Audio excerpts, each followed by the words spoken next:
इसमें कितना है दम। Get ready to fight. Get ready to fight. नमस्कार दोस्तों, बॉलीवुड में दो स्टार्स के बीच फाइट हो या कोल्ड वॉर हो जाना आम सी बात है। आए दिनों फिल्मी कलाकार किसी न किसी कारण आपस में लड़ते झगड़ते रहते हैं। लेकिन दोस्तों, आज मैं आपको इस वीडियो में ऐसी 5 टॉप फाइट्स के बारे में बताऊंगा जो सालों तक चली और कुछ झगड़े तो आज भी नहीं सुलझ पाए हैं।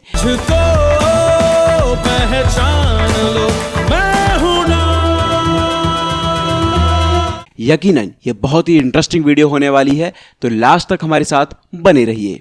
अगर आपने अभी तक हमारा चैनल सब्सक्राइब नहीं किया है तो जल्दी से कर लीजिए। हम आपके लिए बॉलीवुड से जुड़े हुए दिलचस्प किस्से लाते रहते हैं। दोस्तों, मैं हूं आपका दोस्त और होस्ट आलोक राजपूत और आप देख रहे हैं लेमन चूस कैंडी।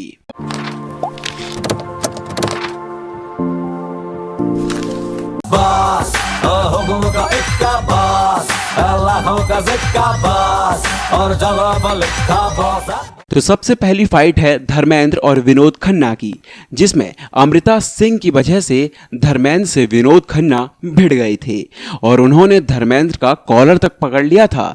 क्या है पूरा मामला, आइए विस्तार से बताते हैं। इधर आ मेरी जान, तुझको मैं जवानी का जलवा। बॉलीवुड के दो सबसे बड़े एक्टर धर्मेंद्र और विनोद खन्ना ने एक साथ कई फिल्मों में काम किया। दोनों अच्छे दोस्त भी थे, लेकिन एक बार अमृता सिंह को लेकर दोनों लड़ गए थे। धर्मेंद्र और विनोद खन्ना दोनों का ही फिल्म इंडस्ट्री में बहुत बड़ा नाम हुआ करता था। दोनों ने एक साथ कई फिल्मों में काम किया। इतना ही नहीं, धर्मेंद्र ने विनोद खन्ना के करियर को आगे बढ़ाने में भी काफी मदद की थी।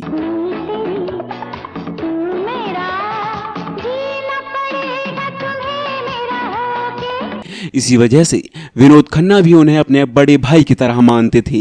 लेकिन एक बार दोनों फिल्म के सेट पर ही झगड़ पड़े। मीडिया रिपोर्ट्स के मुताबिक धर्मेंद्र सेट पर पैग लगा लिया करते थे। इसके अलावा उन्हें पार्टीज करना बेहद पसंद था। मैं जट यमला पगला दीवाना हो रब्बा, इतनी सी बात न जाना के। एक दिन धर्मेंद्र ने विनोद खन्ना को बुलाया तो उन्होंने आने से इनकार कर दिया। ये वो वक्त था जब विनोद खन्ना का नाम अमृता सिंह के साथ खूब चर्चा में था। अमृता और विनोद खन्ना एक दूसरे के साथ काफी टाइम स्पेंड किया करते थे। तुम हम कहाँ नहीं है, हम तुम कहाँ नहीं है, तुम हम कहाँ नहीं। वहीं धर्मेंद्र अक्सर महफिल जमाकर बैठ जाते थे और उन्हें विनोद खन्ना का इंतजार रहता था। लेकिन विनोद धर्मजी की पार्टियों में जाना पसंद नहीं करते थे। रिपोर्ट्स के अनुसार शूटिंग के बाद विनोद अपना सारा वक्त अमृता के साथ बिताते थे। इससे परेशान होकर धर्मेंद्र ने अमृता सिंह को एक बार भला बुरा बोल दिया, जो विनोद खन्ना को बिल्कुल भी बर्दाश्त नहीं हुआ। लेकिन वो धर्मेंद्र के साथ कोई विवाद करना नहीं चाहते थे, इसीलिए वो वहां से जाने लगे। मगर धर्मेंद्र थे कि माने ही नहीं।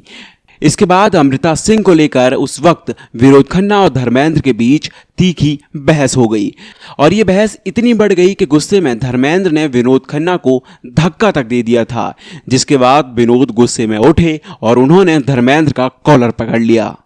इन दोनों स्टार्स का ये झगड़ा देखकर पूरा क्रू भी हैरान रह गया था। जब कोई बात बिगड़ जाए, जब कोई मुश्किल। तो अगली स्टोरी के बारे में बताते हैं, जो है अमिताभ बच्चन और राजेश खन्ना की। जब अमिताभ बच्चन ने राजेश खन्ना की एक फिल्म की रिलीज को रुकवाने की पूरी कोशिश की थी, जिसके बाद इनके बीच जबरदस्त टकराव हुआ था। चलिए बताते हैं पूरा मामला क्या है। सपनों की रानी कब आएगी तू, आए रुत मस्तानी कब आएगी तू। ये बात 80 के शुरुआती दशक की है।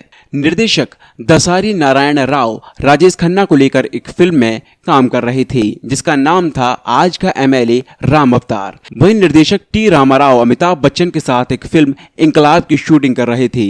राजेश खन्ना का स्टारडम उस वक्त फीका पड़ने लगा था जब अमिताभ बच्चन की फिल्में हिट होने लगी और उनकी लोकप्रियता बढ़ने लगी थी। रोते हुए आते हैं सब, हंसता हुआ। कहा जाता है कि राजेश खन्ना अमिताभ बच्चन की बढ़ती लोकप्रियता से थोड़े इनसिक्योर महसूस कर रहे थे। हालांकि वो शैतान और अवतार जैसी फिल्मों से अपना स्टारडम फिर से वापस पाने की कोशिश में थे, लेकिन इसी बीच अमिताभ बच्चन और उनकी एक फिल्म के बीच जबरदस्त टकराव हो गया था। कैसा है तू? अच्छा हूँ। ये नहीं पूछेगा मैं कैसा हूँ? जरूरत क्या, अच्छा ही हो गए। सैकड़ों दोस्त हो गए हैं, हजारों का लीडर बन गया है, बात करता है तो लोग भगवान की वाणी समझते हैं। और क्या चाहिए तुझे? दोनों ही सितारे चाहते थे कि उनकी फिल्म जल्दी बनकर पहले रिलीज हो जाए। कहा जाता है कि जब राजेश खन्ना की फिल्म जल्दी बन गई तो अमिताभ ने उसे रोकने के लिए कई प्रयास किए। जिंदगी कैसी है पहेली हाय।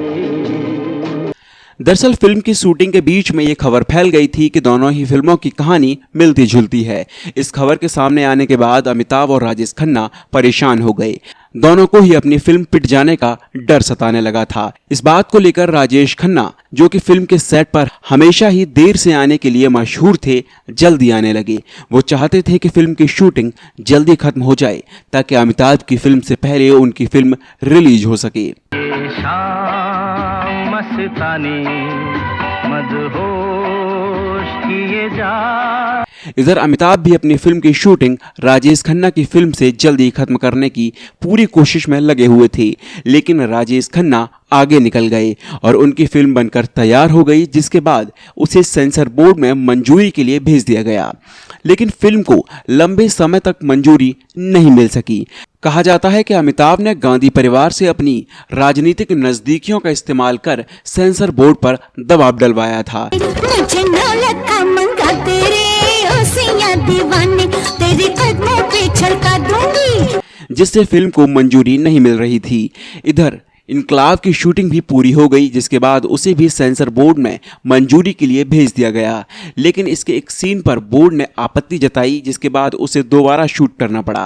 राजेश खन्ना की फिल्म को सेंसर बोर्ड भी ज़्यादा दिनों तक नहीं रोक पाया, क्योंकि निर्देशक ने बोर्ड के खिलाफ शिकायत करने की घोषणा कर दी थी। राजेश खन्ना की फिल्म रिलीज हुई, लेकिन दर्शकों को ज़्यादा पसंद नहीं आई। वहीं दूसरी ओर अमिताभ बच्चन की फिल्म बाद में रिलीज हुई और उसे भी दर्शकों ने बिल्कुल पसंद नहीं किया। अमिताभ और राजेश खन्ना के बीच ये तल्खी एक और मौके पर उभर कर सामने आई। उन दिनों अमिताभ इंडस्ट्री में नए नए आए थे और राजेश खन्ना सुपरस्टार थे। अमिताभ और जया बच्चन के बीच प्रेम का सिलसिला शुरू हो चुका था। देखा एक ख्वाब तो ये सिलसिले हुए, दूर तक निगाह में है गुल खिले। राजेश खन्ना जया बच्चन के साथ अपनी फिल्म की शूटिंग कर रहे थे। सेट पर अक्सर अमिताभ जया से मिलने आ जाया करते थे, जिस पर राजेश खन्ना जया से कहते थे कि इस आदमी से मत मिलो, इसका कुछ होने वाला नहीं है। एक दिन तो जया बच्चन राजेश खन्ना की इस बात से नाराज हो गईं और उन्होंने गुस्से में राजेश खन्ना से कह दिया था कि देखना एक दिन ये बहुत बड़ा सुपरस्टार बनेगा। और आज आप देख सकते हैं कि अमिताभ कितने बड़े सुपरस्टार हैं। खुल जाए बंद अकल का ताला। तो बात करते हैं अगली कहानी की, जो है शाहरुख और आमिर खान के बीच की। शाहरुख खान को जिस साल अवार्ड मिला था, बस उसी साल से आमिर खान ने अवार्ड शो में जाना छोड़ दिया। आइए विस्तार से बताते हैं कि पूरा मामला क्या था। जाको रानी से प्यार हो गया पहली नजर में। बॉलीवुड के किंग शाहरुख खान और mister perfect Aamir Khan Hindi film industry के दो बेहतरीन कलाकार हैं, जो सालों से दर्शकों का मनोरंजन करते आ रहे हैं। शाहरुख और आमिर के फैंस इन्हें खूब प्यार देते हैं। वहीं ये तो हम जानते हैं कि मिस्टर परफेक्ट आमिर कभी भी किसी अवार्ड समारोह में नहीं जाते। आमिर की फिल्में रिलीज होती हैं और बॉक्स ऑफिस पर जबरदस्त प्रदर्शन करती हैं। तेरे इश्क में नाचेंगे, तेरे इश्क में नाचेंगे, तेरे इश्क में नाचेंगे, तेरे इश्क। मगर आमिर कभी अवार्ड फंक्शन में जाते ही नहीं हैं। वो सालों से अपने इस फैसले पर टिके हुए हैं, लेकिन उनके साथ ऐसा क्या हुआ जिसकी वजह से उन्होंने अवार्ड शो में जाना बंद कर दिया, ये बहुत कम लोग जानते हैं। तो आइए मैं आपको बताता हूँ। दरअसल साल 1995 के सितंबर में आमिर खान, उर्मिला मातोंडकर और जैकी श्रॉफ की फिल्म रंगीला रिलीज हुई थी। उसी साल अक्टूबर में शाहरुख खान और काजोल की दिलवाले दुल्हनिया ले जाएंगे भी रिलीज हुई थी। हो गया है तुझको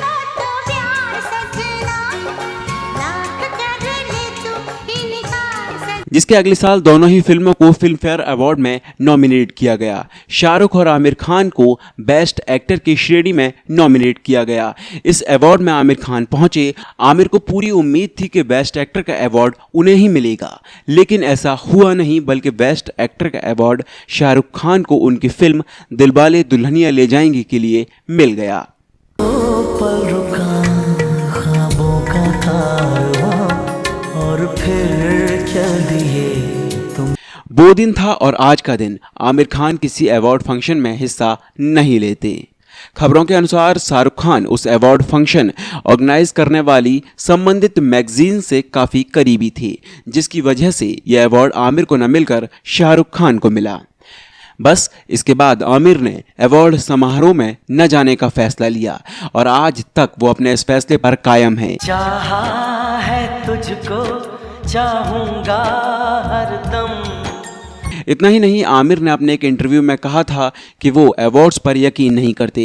इसके बाद साल 1996 में आमिर की फिल्म राजा हिंदुस्तानी के लिए उन्हें बेस्ट एक्टर का अवार्ड मिला, लेकिन वो अवार्ड लेने के लिए नहीं पहुंचे, जिसके बाद उन्हें अब तक फिल्म फेयर के साथ नेशनल अवार्ड्स भी मिल चुके हैं, मगर वो राष्ट्रीय पुरस्कार लेने तो चले जाते हैं, लेकिन किसी प्राइवेट फंक्शन में या अवार्ड शो में आज तक नहीं जाते। जान सिफारिश जो करता हमारी देता वो तुमको बता। दोस्तों, आपको बता दें कि शाहरुख खान को लगभग 200 से ज्यादा अवार्ड मिले हैं और ऐसी अफवाह है कि बॉलीवुड के मैक्सिमम अवार्ड्स तो या तो पैसे देकर खरीदे जाते हैं या परफॉर्मेंस के अगेंस्ट या किसी तरह के झोल करने की वजह से दिए जाते हैं। अफवाह तो ये भी है कि ज़्यादातर अवार्ड्स देने वालों की सूची में करण जौहर का नाम शामिल होता है और करण जौहर जैसे नेपोटिज्म वाला आदमी कभी भी दूसरे को ईमानदारी से अवार्ड मिल जाए ऐसा तो होने नहीं दे सकता। तो आप समझदार हैं और खुद ही समझ जाइए कि अवार्ड्स क्यों दिए जाते हैं और किसे दिए जाते हैं। सांस में तेरी सांस मिली तो मुझे तो अब अगली कहानी पर आते हैं। अगली कहानी है सलमान खान की, जब सलमान खान ने एक डिस्को में रणवीर कपूर को थप्पड़ जड़ दिया था और इस पर उनके पिता ऋषि कपूर बुरी तरह से भड़क गए थे। क्या है ये पूरा मामला, आइए बताते हैं। मन बलवान लागे चट्टान रहे मैदान में आगे। बॉलीवुड में सलमान को यारों का यार माना जाता है, लेकिन वो एक बार जिससे नजरें फेर लेते हैं फिर पलटकर उसकी ओर कभी नहीं देखते। ऐसा ही किस्सा सलमान खान और रणवीर कपूर के बीच हुआ। जग जाहिर है कि सलमान और ऋषि कपूर के बीच कोल्ड वॉर हमेशा से ही रहा। सोनम कपूर की शादी के फंक्शन के वक्त भी सलमान के बारे में ऋषि कपूर ने कुछ ऐसा कह दिया जिसके बाद बवाल मचते मचते बचा था। हालांकि सलमान और ऋषि कपूर फिल्मों में भी एक साथ देखे गए हैं। साल 2002 में सलमान ने ऋषि कपूर के साथ जलवा में काम किया, जिसके बाद एक घटना घटी जिससे ऋषि कपूर और सलमान के बीच के रिश्ते खराब हो गए। तेरी मेरी तेरी प्रेम कहानी है मुश्किल। दरअसल सलमान खान एक बार संजय दत्त के साथ मुंबई में एक क्लब में पार्टी करने गए थे। उसी क्लब में ऋषि कपूर के बेटे रणवीर कपूर भी गए हुए थे। वो भी अपने दोस्तों के साथ पार्टी कर रहे थे।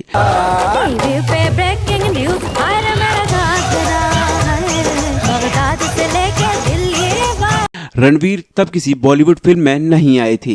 इस पार्टी में इन दोनों के बीच किसी बात को लेकर झगड़ा हो गया।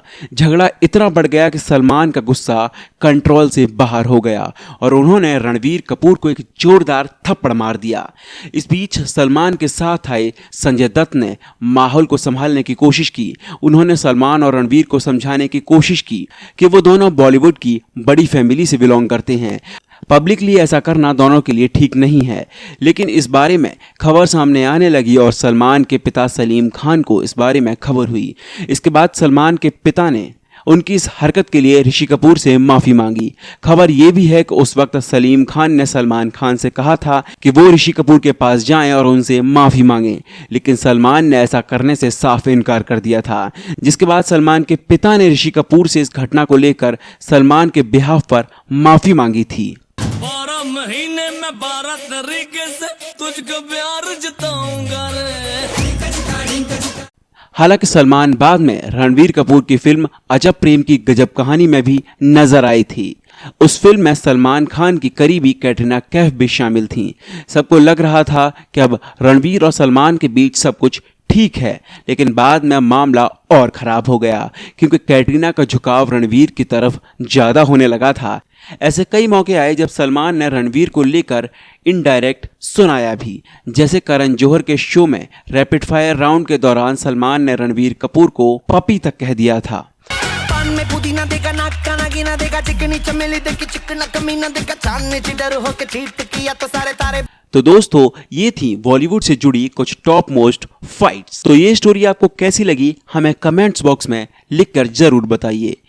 और अगर आपने अभी तक ये चैनल सब्सक्राइब नहीं किया हो तो जल्दी से कर लीजिए और बेल आइकन दबाना बिल्कुल ना भूलें।